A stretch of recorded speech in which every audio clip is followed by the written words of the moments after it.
Hoje, o Papo Delas recebe uma mulher que não apenas acompanhou as transformações do Brasil, ela ajudou a construir muitas delas. Uma mulher que saiu do morro para ocupar lugares importantes na política brasileira, que rompeu barreiras, abriu caminhos e transformou a própria história em instrumento de luta por muitas outras mulheres.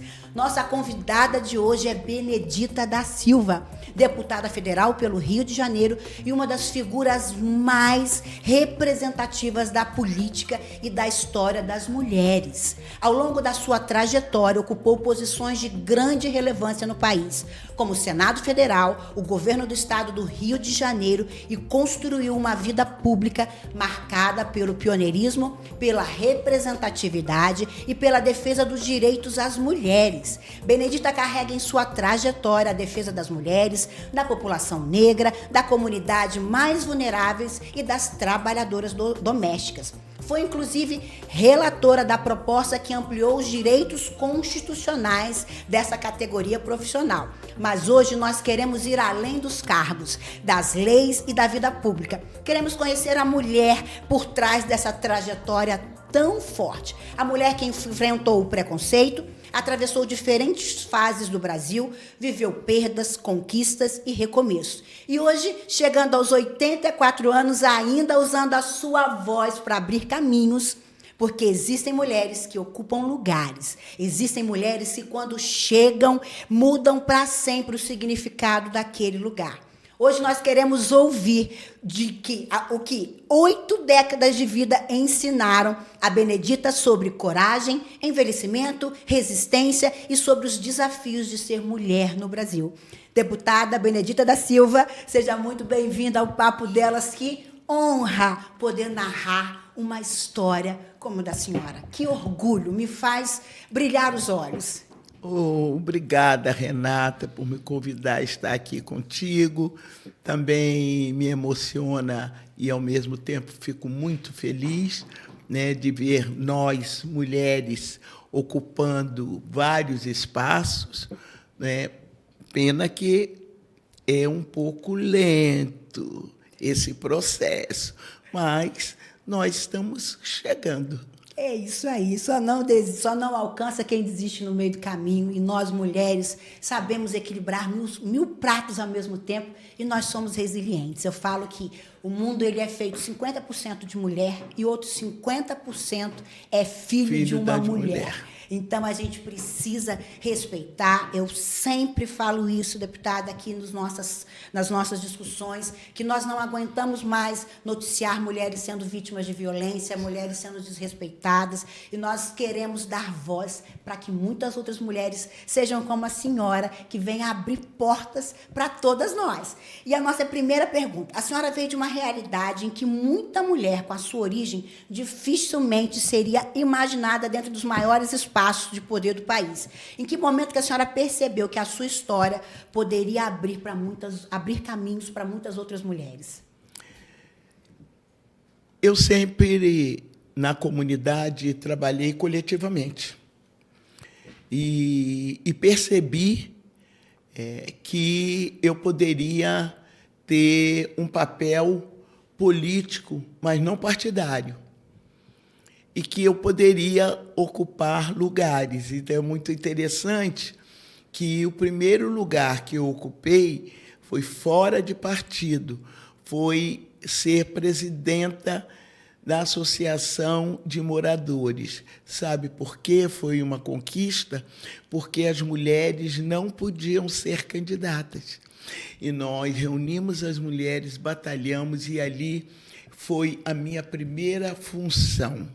Era presidenta, depois virei secretária e cooperei muito com as obras de mutirão, sabe, carregando poste, carregando madeira, coisa para ter uma caixa d'água na favela, tudo isso.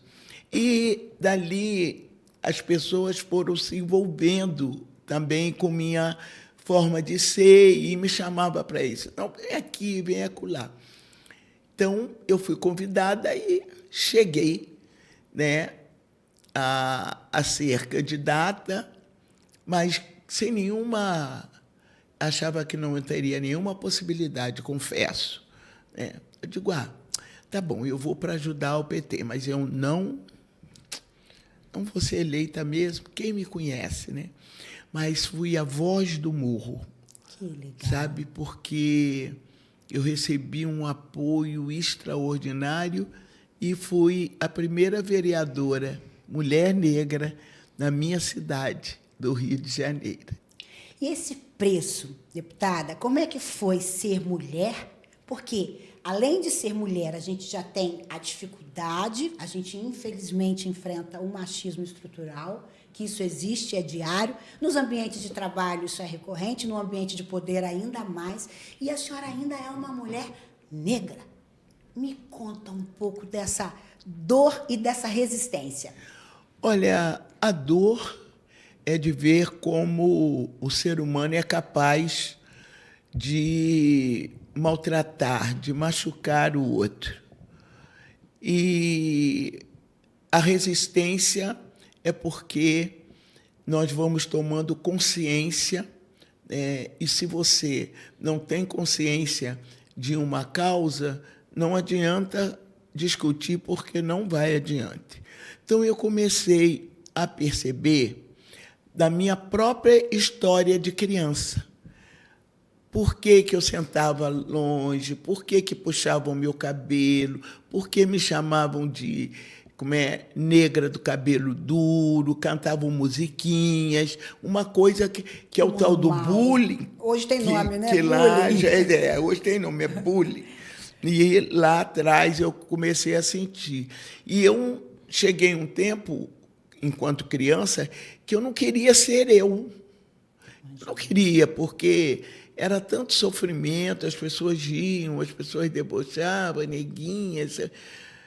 Aí eu fui levantando assim a cabeça, fui levantando, fui me envolvendo, aí me envolvi com a política. Aí eu falei, não, eu vou lutar contra a discriminação racial, eu vou lutar contra essa violência e discriminação à mulher. E da juventude que eu comecei a ver que ela estava indo por um outro caminho, porque a ausência do poder público nas comunidades era muito difícil. Então, nós começamos a fazer esse trabalho, né? Um trabalho que durou muito tempo. Veio uma ditadura antes, também naquela época. Nós trabalhávamos às escondidas, na organização, na conversa. Então, aquelas mulheres, né, da lata d'água, elas me apoiaram. E foram elas que disseram, vai, vai, vai. Eu fui e fiquei. Que lindo. Gente, primeiro eu quero agradecer a todas as brasileiras que ajudaram a escrever essa história, que votaram, que expressaram a sua voz, que deram o direito de voz à mulher, porque só uma mulher vai entender a dor de uma outra mulher. Eu imagino, a senhora contando a história da favela, do início do trabalho comunitário, eu fiquei tentando imaginar quantas mulheres deviam chegar até a senhora com os olhos cheios de lágrimas e falando assim, obrigada, porque nunca se viram representadas, nunca tiveram uma referência e, através da senhora, depois puderam se enxergar e pensar, poxa, eu posso chegar lá também, esse lugar me cabe. Né? Eu vejo que a Ana Maria... a repórter do Glória Maria. Glória Maria foi voz para muitas mulheres, depois muitas outras mulheres se tornaram repórteres. E a senhora também é esse exemplo. Olha, é uma coisa muito, mas muito importante. Eu sou uma mulher que tenho fé, eu sou uma mulher que sou evangélica, e, por ser evangélica, também, eu esqueci de dizer, a gente também sofre, por um outro lado, uma discriminação. Porque se tem uma generalização de que os evangélicos não são inteligentes, não são isso, não é capaz de de fazer são algo, rasos, questionar, né? nada. São muito inteligentes, nós né? temos estudos da mulher e isso também me deu muita força para que eu pudesse sair daquela minha inércia, daquela minha dor de achar que eu tinha o pé grande, eu era feia mesmo, e era tudo isso. Quando me livrei dessas coisas todas, eu fui capaz, sim, de influenciar as outras mulheres, porque disseram, se a Benedita pode, por que eu não posso? Eu posso. Exatamente. Eu, como a senhora, também sou evangélica, também sou cristã, e isso nos faz cada vez mais, cada vez melhor, porque a gente tem uma fonte inesgotável de busca, a gente tem uma fonte que nos inspira, e isso também se torna missão, né? Eu falo que muitos são chamados, mas poucos são escolhidos. A senhora, com certeza, foi uma dessas escolhidas para ser fazer divisão de águas e trazer um novo tempo. Eu realmente quero te falar com todo o meu amor e carinho. Muito obrigada por enxergar a minoria, muito obrigada por fazer uma discussão que não é partidária, mas que representa a humanidade. Porque acho que é isso que o mundo está precisando. De pessoas humanas que entendam o direito do outro, que respeite o espaço do outro e que, principalmente, a senhora falou da questão da dor, que a senhora, né, do bullying, e eu sempre falo, não importa, o meu filho me ensinou uma lição muito importante, não importa o que falam para a gente, o que importa de verdade é o que a gente toma como nossa verdade. Então, esse valor para mim foi algo, meu filho sofria bullying, porque ele era gordinho na infância, ele falou assim para mim, mamãe, são só palavras. Eu falei, é isso. São só palavras. Você não precisa se diminuir ao que as pessoas querem que você seja. Você é o que você quer ser. Então, obrigada por a senhora não ter parado diante do preconceito, não ter parado diante do racismo, não ter parado, porque eu tenho certeza que muitas pessoas tentaram calar a sua voz, mas a senhora continuou expressando esse dom aí, esse ministério para todas nós. E a senhora também fez legislação, a senhora também fez Constituição para as mulheres, para as empregadas domésticas, né? Que é algo que são as pessoas que trabalham no lar, que trazem dignidade para as nossas famílias, para a nossa casa, que cuidam, muitas vezes, dos filhos de outras mulheres para que elas possam sair para o mercado de trabalho. Como que é representar essas mulheres que sofrem tanto, que já sofreram e que hoje já têm um respaldo, né, da lei para poder ampará-las? Olha, Renata, eu sinto na minha pele, na minha alma, no meu corpo, que todas as oportunidades que Deus me der, elas terão que ser compartilhadas. Na minha cabeça era o seguinte, quem estava chegando no Congresso Brasileiro? Uma ex-trabalhadora doméstica. Aí, quem estava chegando lá no Congresso? Uma favelada. Quem estava chegando no Congresso? Uma mulher negra, uma mulher pobre, trabalhadora e que não podia esquecer suas origens, porque isso me dava muita força para continuar batalhando. E as trabalhadoras domésticas, vendo em mim essa vontade e ouvindo dizer não vai dar certo, não vão conseguir, e elas ficaram firmes ali, esse foi um grande, mas um grande projeto mesmo. Ainda temos empregadoras e empregadores que não dão esses direitos, mas elas também não estão tolerando que não dê. Não, eu agora tenho direito. Ou me dá, eu vou fazer outra coisa, eu vou para outro trabalho. Isso já é muito bom, mexendo com a consciência, né? Eu tenho um outro projeto que me encanta muito. As mulheres presidiárias, quando têm neném, eles são recolhidos.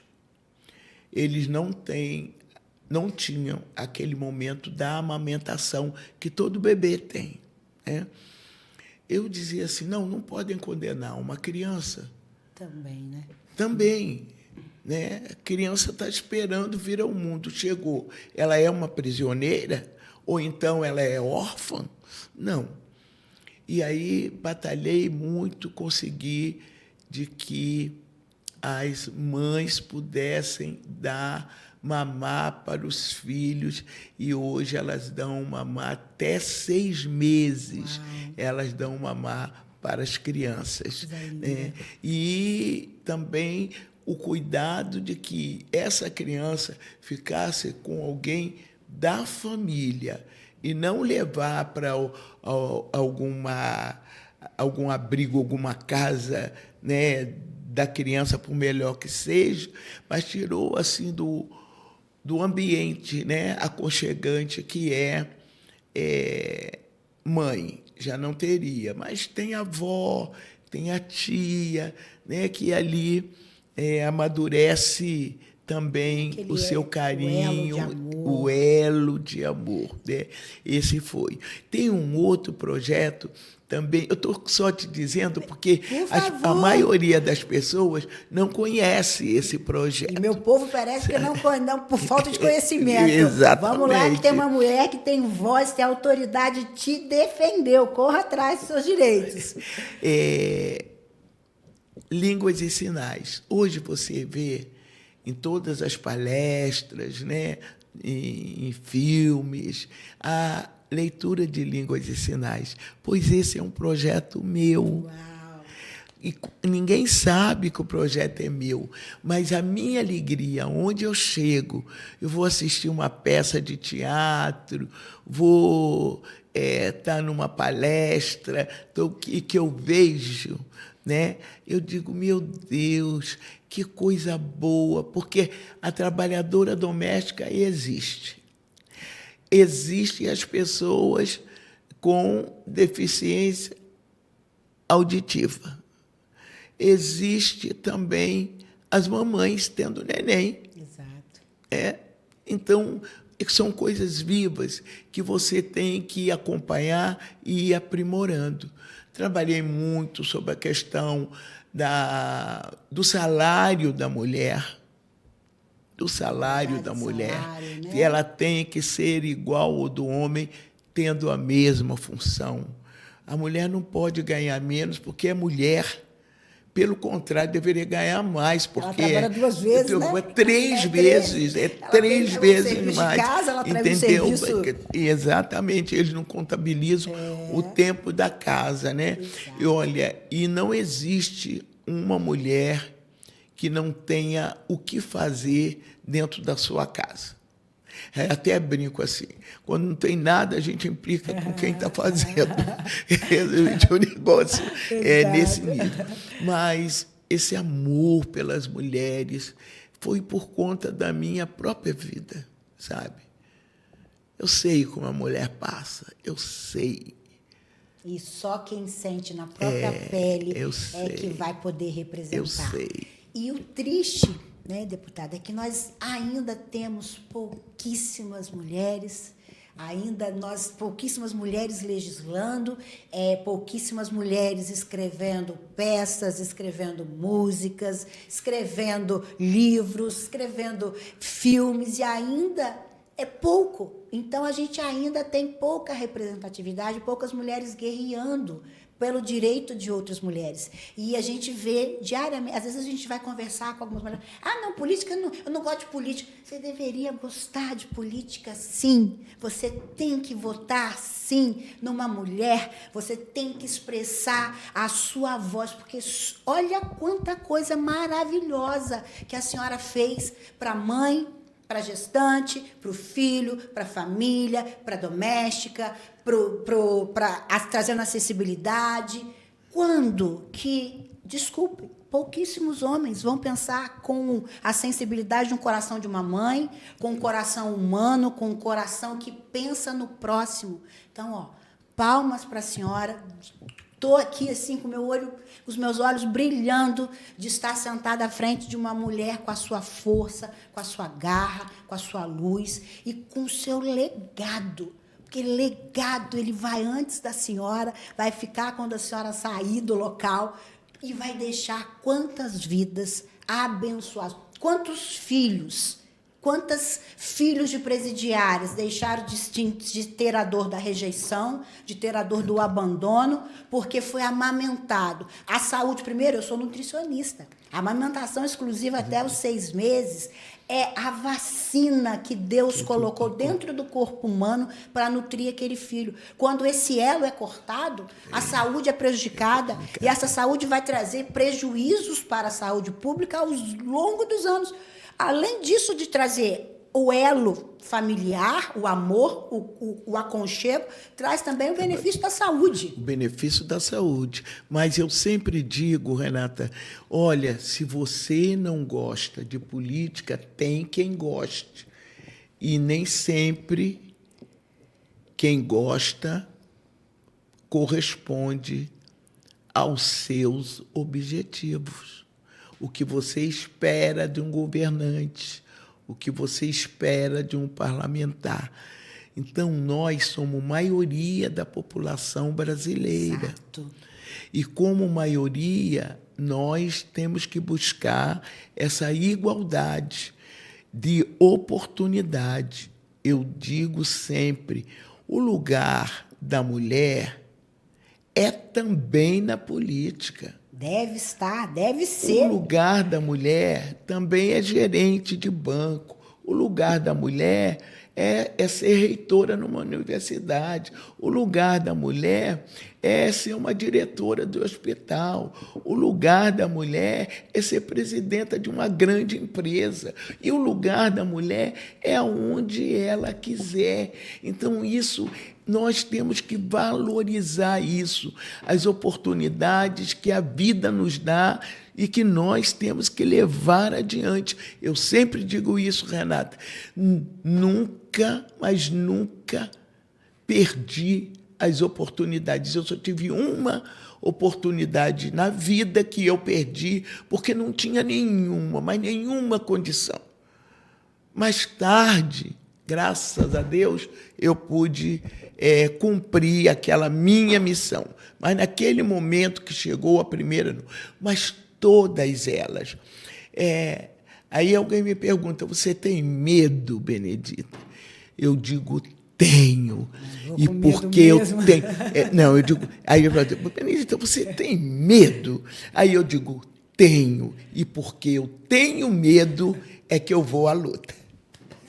Palmas, é isso, é importante, né? Tem medo, vai com medo mesmo, porque quando a gente deixa de olhar só para si, mas olha para o mundo que a gente quer construir, tudo fica mais fácil. É o propósito que nos move, é a missão, é o legado, é o que a gente quer construir aqui nessa terra.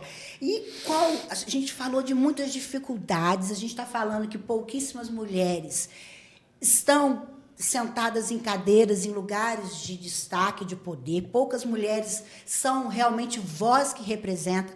Qual foi o preço emocional de ocupar lugares que ainda não estavam preparados para recebê-la? Olha, ainda hoje, alguns vê com muito espanto. E o primeiro choque que eu tive foi na Câmara de Vereadores e Vereadoras, quando eu fiz a minha profissão de fé, né, de responsabilidade, e eu disse nas minhas palavras, mulher negra e favelada, assim o prometo. Ouvi a primeira voz, demagoga. Falei, já sei o que eu vou enfrentar. Não é fácil. E aquela coisa, não existe isso que você está falando. Não existe discriminação. Não existe. E dali eu fiz o seguinte, eu vou trabalhar e provar que existe discriminação. Mas eu enfrento didaticamente esses momentos, porque eu vou levando as pessoas até que ela compreenda. E muitas das vezes eu estou falando para pessoas negras, porque tem uma pele um pouquinho mais clara, acha que não é. E às vezes você está falando com aquela pessoa para aquela pessoa, e ela fica resistente. Então, eu tive...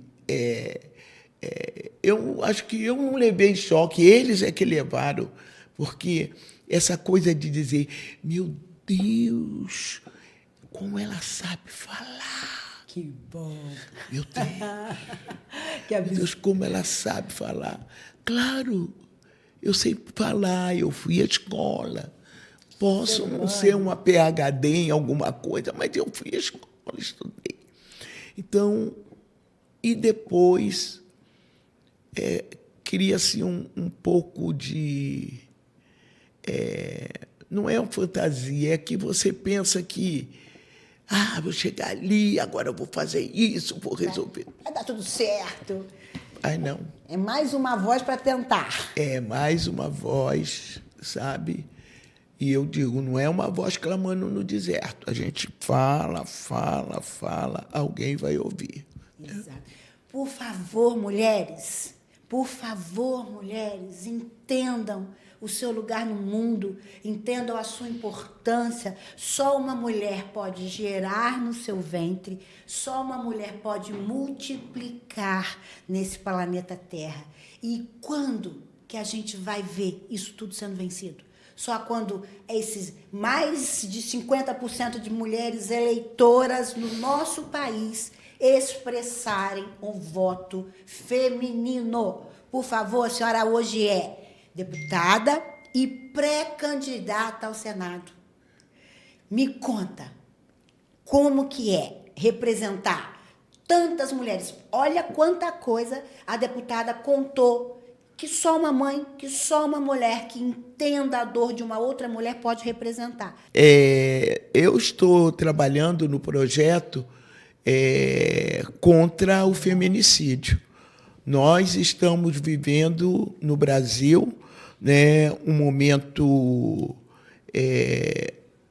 terrível. Nós temos lamentável. 88% das vítimas são mulheres, né?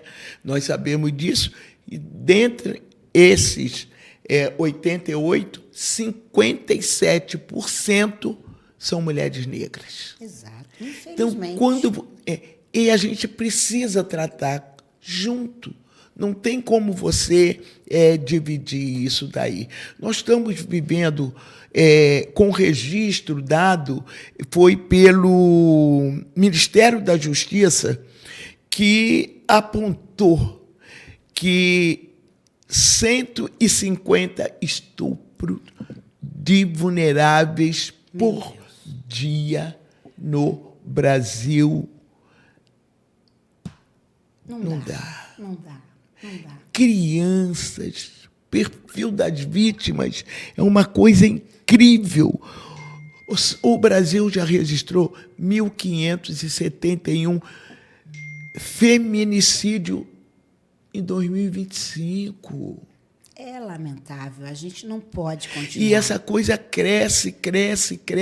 Precisar da Lei Maria da Penha, de todos os instrumentos e equipamento, Casa da Mulher, né, o Ministério da Mulher e todo esses equipamentos todos. Todas essas mesmo assim, são, exatamente. Que são atuais, né? São de longa data, a cada 5 horas e 25 minutos mata-se uma mulher no Brasil. Mata-se uma mulher no Brasil. Esse é o feminicídio. E quem são? Às vezes confundem essas vítimas, elas morrem também de estupro, né? Porque tem de bebê, tem de criança de 5 anos, que também é criancinha, e tem das mulheres, né, que não quer mais uma relação, aí resolve viver a vida dela, não deixa trabalho nenhum, fala, eu vou viver minha vida, está aqui meu filho, vou-me embora, com meu filho vou seguir minha vida. Mata. O homem não quer, a mulher fica doente, o homem abandona. A mulher, quando está passando por um relacionamento abusivo e quer acessar aquele ciclo, muitas delas são mortas. E a gente não pode aceitar isso. E sabe como que a gente vai mudar isso, mulheres? Elegendo outras mulheres que façam política pública, que façam assistência. Porque, como a senhora disse, muitas mulheres são as mulheres negras, são as mulheres mais vulneráveis, são as mulheres que precisam de política pública, são mulheres que precisam ser defendidas. Desculpa, mas o homem não vai fazer isso por você. Nem pela sua filha, nem pela sua irmã, nem pelas próximas gerações que fizerem. Quem fará isso de verdade, com amor, com brilho nos olhos, com garra, com voz de revolta, com voz de transformação, é só uma mulher. Então, infelizmente, a gente tem que terminar. Eu queria ficar aqui. Por favor. É tanta coisa que a gente precisa, né, Renata? Brilhando, olhando para a senhora com tanto carinho e admiração, com tanto respeito, do fundo da minha alma, porque nós, mulheres, sabemos como é difícil construir. Estar sentada numa cadeira não é fácil. Essa mulher tem que resistir a muito preconceito, ela tem que ser uma sobrevivente. Só que nem todo mundo tem a mesma oportunidade, nem todas nasceram com privilégios. Os privilégios colocam muitas pessoas à frente. E são pessoas como a senhora que defendem os vulneráveis, as minorias, que entende do ser humano e abre caminho para eles. Mas essa pergunta eu não posso deixar. A senhora não apenas testemunhou a história do Brasil, a senhora ajudou a escrevê-la, e a participar da construção da Constituição em 1988. O que a senhora sente ao saber que a voz de uma mulher negra vinda da favela ficou marcada para sempre em um dos capítulos mais importantes do nosso país? Olha, assim foi, para mim, aquele momento, uma grande emoção. Porque eu não só, né, estava ali com Ulisses Guimarães escrevendo, como fui a segunda secretária da mesa da Constituinte. Que chique, que honra! E foi uma honra. Eu agradeço até hoje o meu partido por ter me indicado, que eu iria representar, e também por estar ali aprendendo, porque eu aprendo a cada dia, eu aprendo com os outros, não é? E então eu pude também ali escrever algumas coisas que eu tenho certeza que outros não escreveriam. Defendi causas das quais eu não fui vitoriosa, mas eu defendi. E outras nós temos consciência de que lá estávamos para ajudar, né, a escrever uma carta à nação brasileira, que é a nossa Constituição, e que nos orgulha muito. Capítulo da mulher, da criança, do negro, do indígena, da LGBTQIA+, das religiões, tudo. Eu estava assim, para um lado e para o outro, para um lado e para o outro, porque todas essas coisas, é impressionante que eu interpreto na política o que eu vivi lá atrás. É só isso. Eu não faço nada que eu tenha que pensar, não. Aconteceu comigo, pode acontecer com você. Eu não posso deixar acontecer com você. Exato. E aí eu, na Constituição brasileira, coloquei lá tudo que achei importante para nós, mulheres. Aí diz, só para as mulheres? Não, para os homens também. Mas nós vimos, naquele momento, a situação da mulher. Nós lutávamos por reforma agrária, mas as mulheres não podiam ser registradas Não eram os homens que eram registrados na política agrícola do país, como essas mulheres que acordavam de madrugada, que ia tanto quanto o homem, para lá plantar, colher, fazer um monte de coisa. Como é que essas mulheres poderiam não ganhar salário igual pelo trabalho igual? Por quê, né? Por quê, né? Por quê, né? Então, tudo isso eu penso que é para o Brasil, porque como nós somos maioria da população, nós temos dito o seguinte: enquanto não se investir nas mulheres, não é só que falta democracia, não.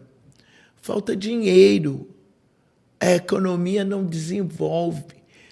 Nós, mulheres, sabemos, tem essa fama colocada que a gente gosta de gastar muito.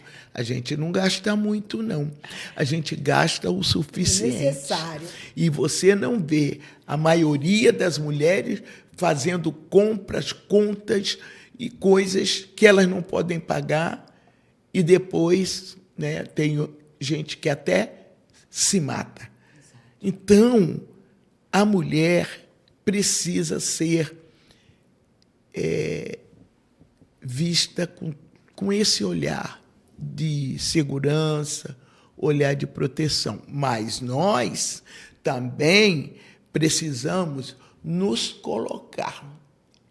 É aquela, eis-me aqui, envia a mim. Envia-me a mim. Envia a mim. Deixa eu ser voz e legado e ser, abrir caminhos para muitos outros que virão. Né? Eu me lembro do meu slogan na Constituinte. A voz do morro na Constituinte. Era o meu panfleto. Que lindo. Eu gosto muito da frase, nossa voz muda o mundo. Porque nós, mulheres, podemos usar a nossa voz para representar, para abrir caminhos, para defender, para legislar, para criar projetos. E eu vou falar mais uma vez, por favor, não desperdice o seu voto. Não jogue seu voto fora, não desperdice o direito da democracia, que foi tão difícil, que chegou tão tardiamente para nós mulheres. Esse ano, a Lei Maria da Penha, agora em agosto, faz 20 anos, foi escrita por uma mulher, a senhora participou ativamente, tantas vezes defendendo mulheres, e como que a gente vai diminuir? Como que a gente vai diminuir? Uma mulher que às vezes é vítima patrimonial, às vezes uma mulher não sai daquele ambiente de violência porque ela não tem como se manter, não tem para onde levar seus filhos, somente com uma mulher representando é que a gente vai diminuir esses índices. Então, por favor, eu quero te desafiar. Represente a sua voz, represente o seu direito de existir e de representar, não só você, mas todas as próximas gerações que virão depois de você. Então, para a gente finalizar, que já estouramos a nossa hora, a deputada tem que ir embora, queria que a senhora finalizasse para aquela mulher que está nos assistindo, olhando para aquela câmera, e ainda acredita que nasceu em um lugar que limita os seus sonhos. O que a senhora gostaria de dizer para essas mulheres? Não existe sonho que não possa ser realizado. Eu tenho realizado meus sonhos coletivamente. As oportunidades que você tiver que fazer, faça agora.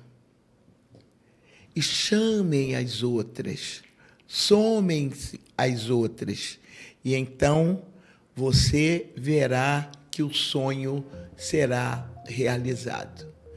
Creia nisso. Por favor. A história de Benedita da Silva nos mostra que existem mulheres que não esperam o mundo mudar. Elas levantam a voz e enfrentam as barreiras e ajudam a construir essa mudança. Benedita fez parte da construção da Constituição do nosso país, ocupou lugares que por muito tempo não foram pensados para mulheres, e ela transformou a própria trajetória em caminho para muitas outras. Porque quando uma mulher entende o poder da sua voz, ela não muda somente a própria vida. Ela muda a realidade ao seu redor, ela inspira outras mulheres, ela deixa de apenas fazer parte da história e passa a ajudar a escrevê-la. E é isso que nós queremos com o diário delas. Que cada mulher reconheça a força que existe dentro dela, ocupe o seu lugar e entenda que a sua voz também pode mudar o mundo. Este foi o Papo Delas, um espaço feito para lembrar que todas nós e que nenhuma mulher precisa caminhar sozinha, que toda mulher ela pode se tornar protagonista da sua própria história. Que honra! Obrigada! Obrigada, que Renan. nós possamos ter mais mulheres como a senhora, mais Beneditas da Silva, abrindo caminho e sendo voz para todas nós. Obrigada! Obrigada. Que honra!